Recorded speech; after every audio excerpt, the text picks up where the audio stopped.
up to Chumash background starting from today. So what we were discussing till now was, in yesterday's Chumash, was that they created a red heifer that that would purify the Jewish people from its ashes. I actually want to show you something. Let me just open my WhatsApp here because it will give us some context. I'm going to open on this computer here. Give me 1 second and give you a map and give us some context so we can see what's going on. Just need the WhatsApp to open and we will see. It's important and something interesting, which will give you the details and the information that's necessary for today's lesson. Hold on 1 second, guys. Sorry. Where is my WhatsApp file? Here it is. Okay. All right. Is it opening? I think so. Yeah. Okay. So we skipped our class a little bit when we got to the spies. I'm going to have to record it because we weren't able to learn whatever reason was going on over then. We didn't do that in great detail. So here's a little bit of a map for us to see what was going on then. So let me share the map with you over here. Okay, so here's a map. You'll see the picture of the Jewish people in the desert. So if you remember, before they were supposed to go into Israel, they were very close to the southern border of Israel. You'll see there's a place called Ritma. And in that area, and they're in the Paran Desert, that area, after the spies came back and said, we don't want to go into Israel, Hashem says, fine. And they ended up staying in the desert for 38 years, and they died for 38 years in the desert.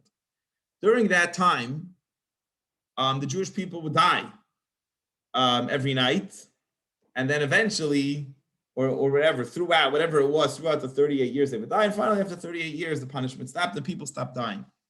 But here, how many times did they travel? They traveled 17 stops in those 38 years. And where did they travel? And here's the map of how they traveled, for those of you who want to see. They went from Ritma to Rimon Peretz to Livna. They started going back south, away from Israel, to Risa, really back and forth kind of way, all the way down.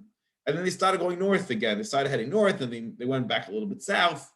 And finally, they got to a place called Kadesh, which leads us to our class today. Now here in the Kahas Chumash that I like sharing with you stuff sometimes from, he explains the background. He says, after the rebellion of Korach, which was the whole story we read last week, the people remained in that area called Ritma for 19 years. And they wandered in the desert for another 19 years. Okay? So making 17 stops. So it comes out at 19 and 19 is a total of 48. God did not give the laws during the whole 48 years, which God was upset at them. God did not teach them the Torah for 48 years. So there's a big section where nothing was taught. God did not speak to the people during that point in time. He didn't speak to Moses, if I'm correct, during that time. And the next historical event that will take place is where Miriam is going to die.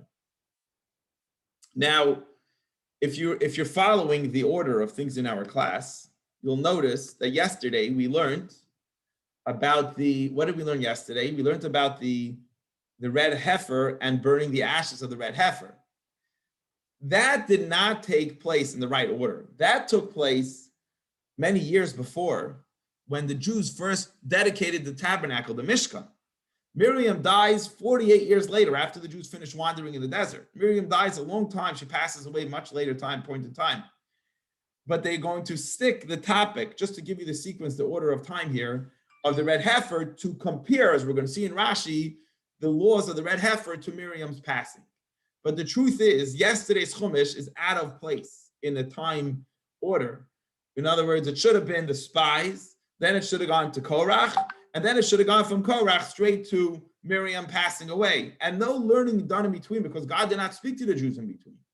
So why is it that after the story of Korach and before Miriam passes away, we have a whole section now, which was yesterday's class, and we're going to start today, which teaches the laws that God's giving us? Why? God didn't speak to us during those 38 years. And the reason is because although the laws really happened historically much earlier, it's being put in now because it wants to compare Miriam's passing to the laws of the red heifer. So let's finish the laws of the red heifer. It's very interesting Rashi explaining the topic we've been discussing. Let's see inside.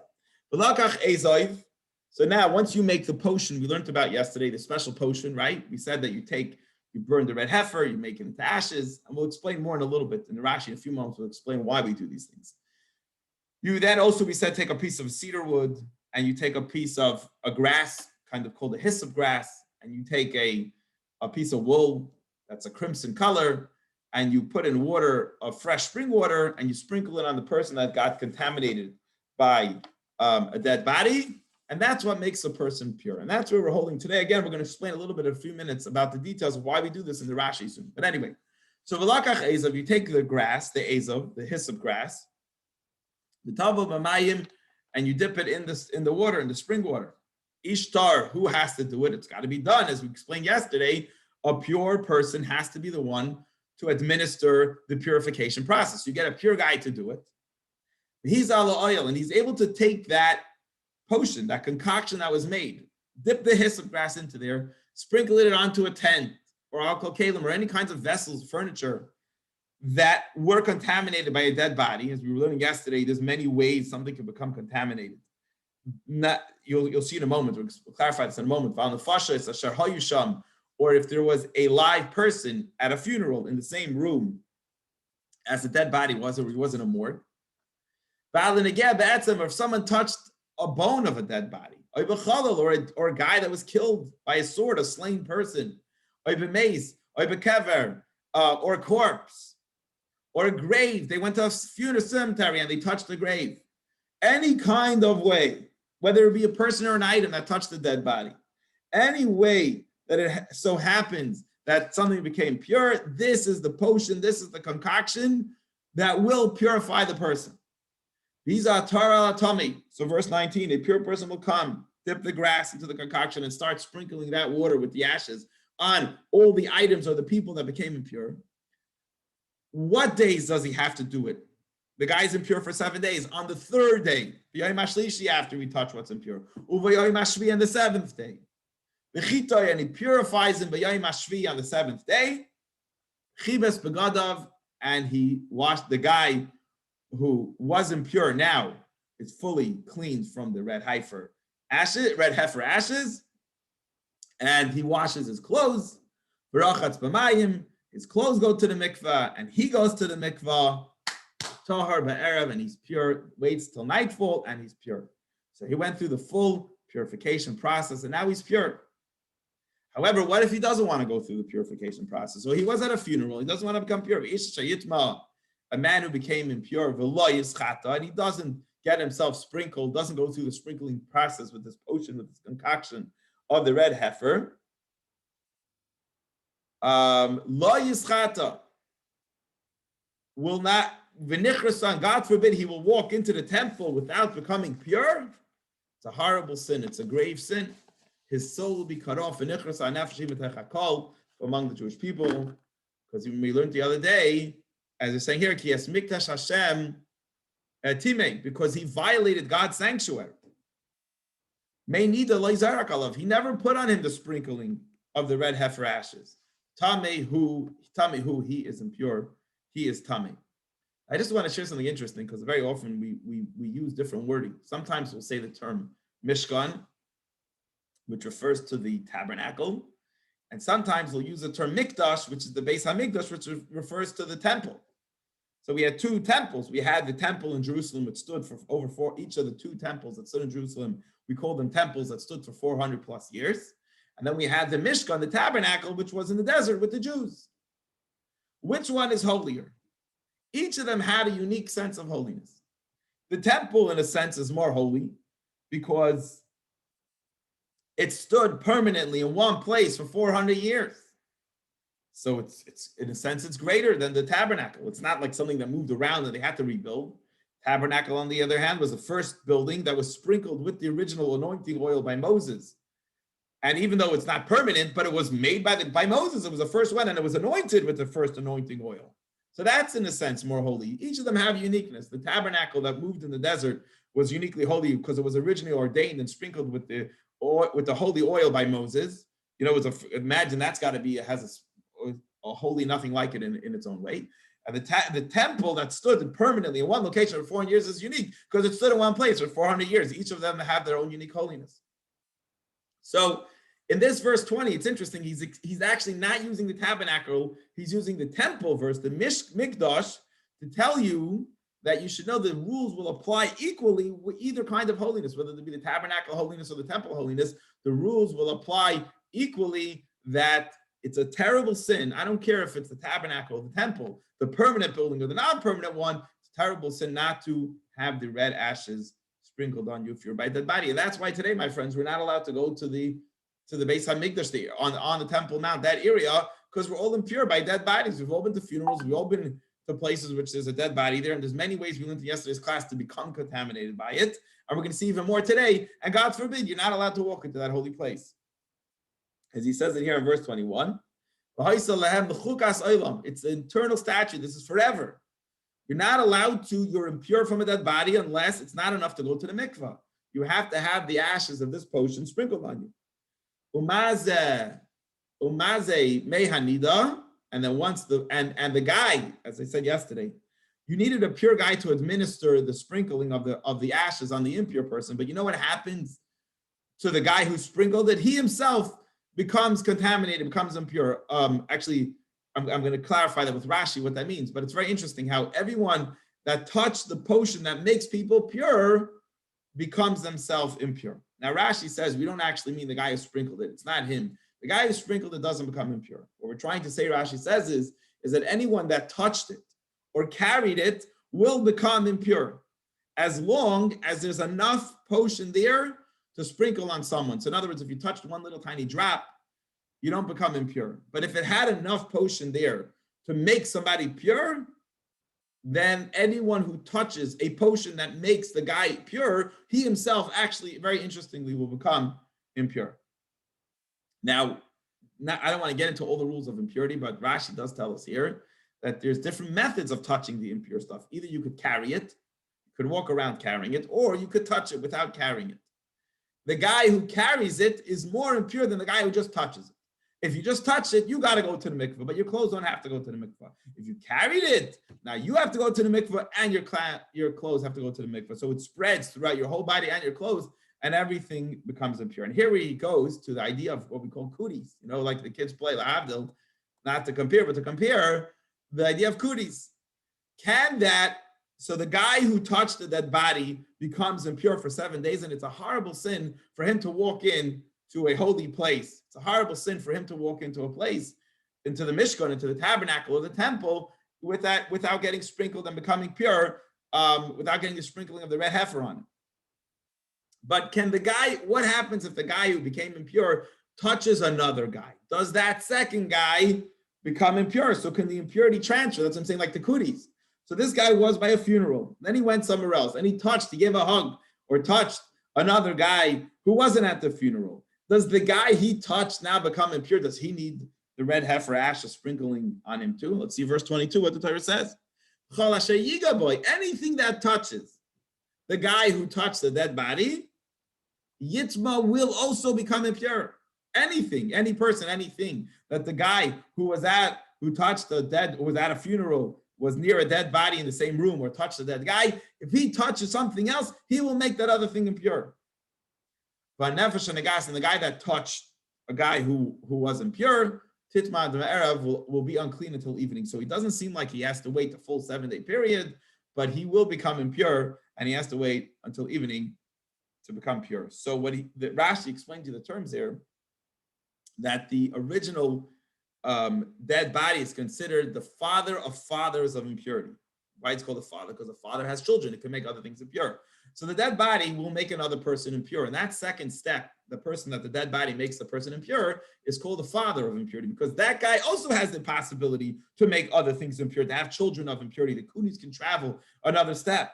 Now in halacha, it discusses, is there a 4th step and a 5th step in a rabbinic decree? We're not getting into that now. We have to learn the Rambam and those laws about how Maimonides, to see how far it travels. And that is the end of the practical application of the verses. Rashi is going to go now and share with us the medrash, the homiletical, as he often quotes a rabbi called Moshe Hadarshan, or Moshe the preacher, which gives us beautiful insight and background to the things we've learned in class so far. So let's see what he says. And he's going to, I mentioned the idea yesterday, I didn't remember where I knew it from, and I said I wasn't sure, but must be where I knew it from, obviously, and we'll see in today's class. So first of all, he's going back to the beginning of the story of the discussion of the red heifer. So it says in the beginning of the story that you should take a red heifer to Moses. Bring a red heifer. And Rashi says that's number one. Let me, from the Reb Moshe Hadarshan, let me explain to you why you guys got to bring the red heifer. Because this is a sacrifice for the sin of the golden calf. And who was the one who paid and gave material to build the golden calf? It was you guys. You took off your earrings and your nose rings. Remember, we learned took off your jewelry. And you brought it to Aaron the priest in order to create for you a golden calf. You bring the one to cough up the funds for this very expensive red heifer and be the one to pay for it, because if you made the damage, you got to pay the bill. Whoever made the damage has to pay the bill. So who's the one? As I told you, the red heifers are very expensive items. Who is the one who has to purchase it and pay for it? The Jewish people, the same ones who sinned with the golden calf. Now, very interesting. Why are we choosing a red heifer? Why? What's up with the red heifer situation? What's up with the red and what's up with the heifer? A heifer is a cow. Why are you having a cow to be the sacrifice? Why are you so into the cow situation? So Rashi gives you a very simple example. He says someone has a maidservant in the house, and I'll just expand it. You have someone over in your house, and the kid of the person who came to the house made a mess. And he's not cleaning up his mess or needs his diaper changed. Who are you going to ask to change a diaper? Who are you going to ask to clean up the mess? The mother of the kid will be asked to come and clean up the mess. So in the servant example Rashi is giving, there was a maidservant of the king, and the maidservant of the king's child made a mess. Who are you going to call to clean up the mess? The mother of the kid is going to be called to clean up the mess. And a red heifer is the mother of the golden calf. So it makes sense that the red heifer will be the one to ask forgiveness for the golden calf. Now you ask, next question, why does it need to be a red one? What's wrong with the brown cow, with the white, whatever, with different kinds of cows? Why does it have to be, what's wrong with a white and black cow? So he teaches you in color coding that red in Judaism represents sin, represents, I guess, death, blood, and sin. And therefore, we want the cow specifically to be a red cow, recognizing the sin that took place. Very interesting. Next question, why does it have to be a perfectly unblemished animal? Now, when I was teaching the class, I said it makes sense because all animals, sacrifices got to be unblemished. But he wants to add to that. He says, you know why we need to bring a perfectly unblemished red heifer? This Rav Moshe Hadarshan explained. He says, because before the Jews sinned with the golden calf, they were perfect. They just got the Torah. They were in the perfect situation. And then they brought havoc and destruction by doing this terrible sin of the golden calf. And to represent the perfection of the state the Jewish people were in before they sinned, you need to bring a perfect cow that has no blemish, and to ask forgiveness for them, to bring them back to their previous state of perfection that they were in. Next question. The animal, we said, had a very interesting law that other sacrifices don't have. It's not qualified. This red heifer is not qualified if it had a yoke on it, if it ever did any work. What's the big deal? Why can't it have a yoke? And if it did have a yoke, why is it not a kosher sacrifice? Because what does the yoke represent? It represents the Jews removing the yoke of the mitzvahs from on themselves. They remove the yoke of heaven. So representing the fact that the Jews removed the yoke of heaven, this animal should have never had a yoke on it, to represent that it's forgiving for the sin of the Jews for removing the yoke of heaven on them. And then we also asked the question yesterday, and this is what I mentioned, I must have known it from here. This animal, although in future generations would be offered by the high priest, Aaron the Kohen cannot be the one to offer this one, even though he's the high priest. It has to go to his assistant, his son, Elazar, that will bring it, because Aaron was involved in making the golden calf. And how could we ask the guy, even though Aaron had good reasons, who was the one who perpetrated the act, who actually mixed the concoction and made the golden calf, how could he be the one now to bring the red heifer? And therefore, we're going to ask Aaron to stand down for this one, not bring the red heifer, because since he was actively involved in creating the sin of the golden calf, and this is being brought us forgiveness, we're asking him to step aside for this one. And then what do we do with this sacrifice? Unlike any other sacrifice, we're not going to bring, or most sacrifices, any portions of meat on the temple, on the altar. We're going to completely burn it. There are a number of other sacrifices like that, but you're going to completely burn it, because what happened with the golden calf? Moses went and he burnt the golden calf until it was ashes, representing that the red heifer here also will be completely burnt, just like as that is what it's representing. Now, it still doesn't answer the question, why you're making a potion. Fine, I got all that. So I got the red and I got the heifer. I know why you need a cow, because it's the mother of the calf, and I know why, all this stuff. But why do you need the cedar wood and the grass, the azov grass, the hyssop grass? And why do you need the wool? What does that have to do with anything? How does that fit into the story? So Rashi says that the three items represent the unhealthy mindset state, emotional, mental state that the Jewish people were in at the time.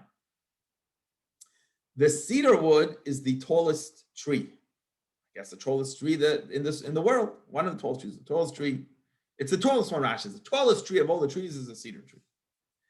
The azov grass is exactly the opposite. It is the smallest grass, branch, whatever, the smallest grass, the hyssop grass is the smallest of all the other things that grow. So the cedar tree represents the ego. That ego brought about the sin of the Jewish people. And the hyssop grass represents humility. And it's the potion is the concoction, that's the remedy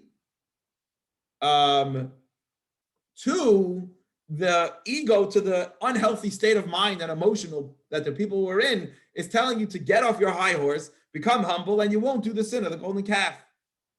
And also the crimson wool is also called a telas in Hebrew, which means a worm. So a worm is like a lowly creature. So it tells a person in life, you know what brings all sin? Ego. You need to be humble. So the potion is mixed up in it with cedar wood and a hyssop grass and a crimson wool, which is the same wording as like a worm, to let you know that the reason of the sin of the golden calf came about because of haughtiness and ego, and you have to lower yourself if you want to get cured from your remedy. It's not enough. You want to get a real cure, you got to have an emotional and mental cure and not be such a driven, egoistic person in order for the sin not to take place. So that's included in the potion that's being made for purities, included all these things that represent these different and fascinating ideas.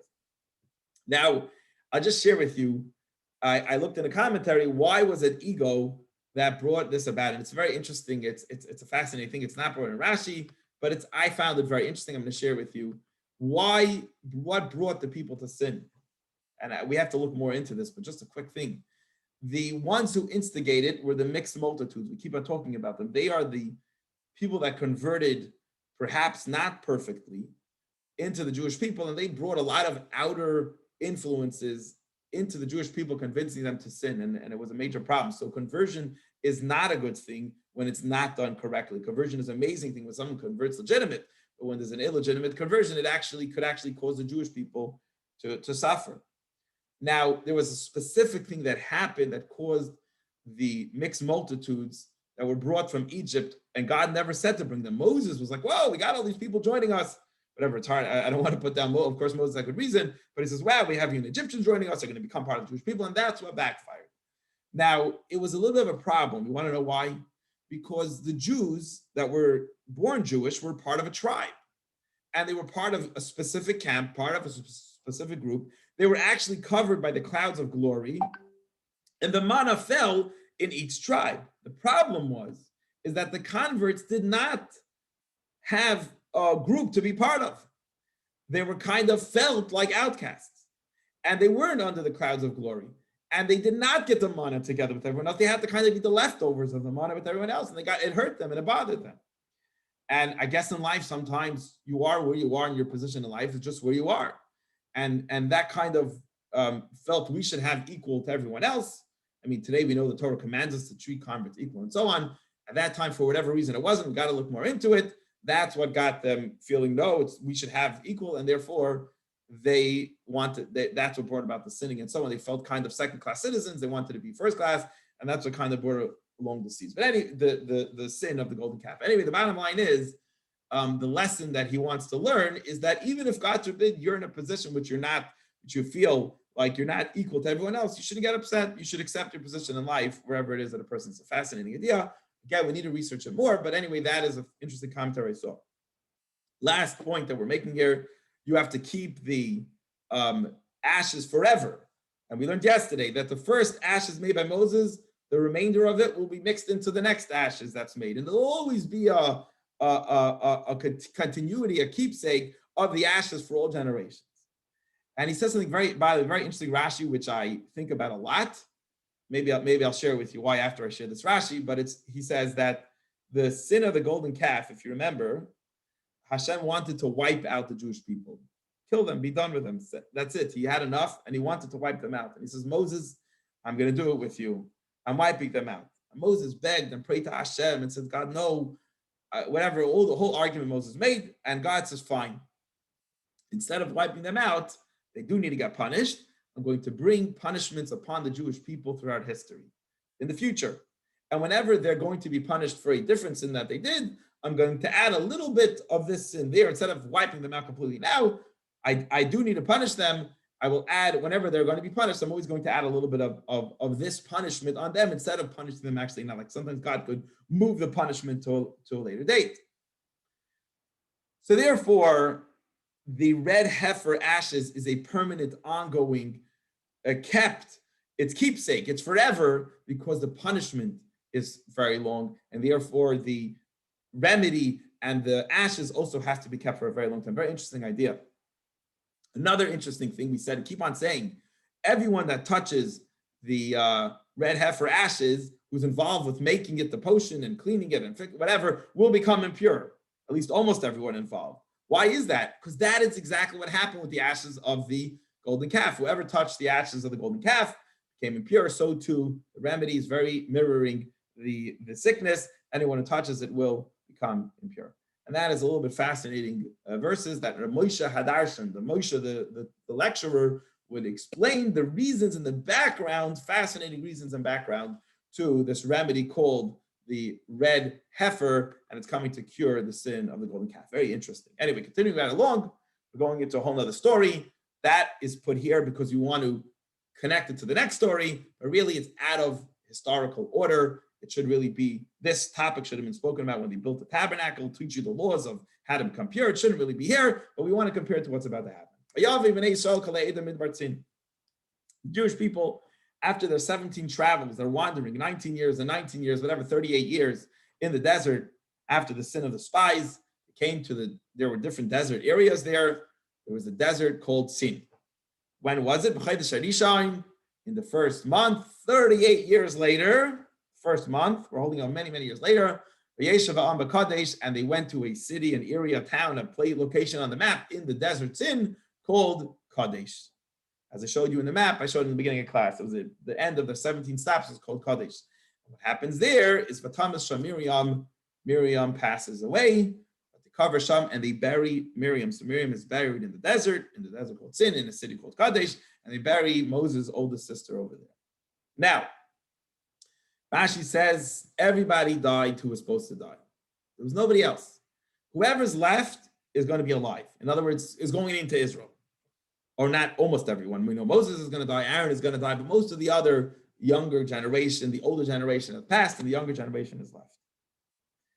Now Rashi asks the question, why did you teach the death of Miriam, the passing of Miriam, and stick right before Miriam the whole section of the red heifer? Why that wasn't in context? Why did you move it away from its location to be discussed right on the day the temple was inaugurated, that it was necessary to know how to become pure again, that you shouldn't become impure, and if you do, you become pure by the red heifer ashes? Why is it connected here to the story? And he says, because he wants you to know that when a tzaddik, a righteous person, a righteous woman, a righteous man, a tzaddik passes away, their death brings the same kind of forgiveness as a sacrifice does. So when a tzaddik lives in your time and the tzaddik passes away, it's like you brought a sacrifice. When the tzaddik passes away, it brings very interesting forgiveness and purity to the Jewish people. It just happens to be interesting that this always falls out right next to the passing of the Rebbe, which was yesterday, Gimel Tammuz. This section we read always right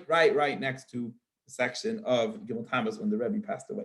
Anyway, Miriam died a very pure death. It says she died with a kiss of God.